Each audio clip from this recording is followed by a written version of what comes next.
છે પથ્થર છે આ બધું એ લોકો બહાર લઈ જઈને વેચે છે। જેવી રીતના અંગ્રેજો આ દેશમાં આવ્યા હતા અને અંગ્રેજોએ આપણો ઇમારતી લાકડું છે અને ત્યારના ધન સંપત્તિ હતું એ લૂંટવા માટે શું કરેલું, રેલવે સુધી લઈ ગયા હતા। આપણા લોકોમાં એ પ્રવેશ કર્યો, એ ડુંગરો તોડાને બધું જ કર્યું।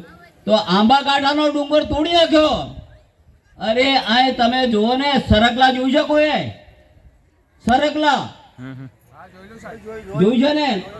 તો એના ડુંગરા ઉપર સાહેબ જીસીબી ના બધી ટ્રકો ના બધું ફરે છે અને કોની એજન્સીઓ છે, કોણ લોકો લૂંટે છે, કોણ તોડે છે?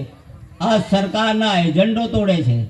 આ સરકારના એજન્ટો જેવી રીતના કોટેશ્વર પણ ત્યારે એમને કાયદો નથી લાગતા ને આદિવાસીમાં માત્ર ઘાસ લેવા જાય, લાકડું લેવા જાય તો બે રહેમ મારે છે। એનો અર્થ શું થયો?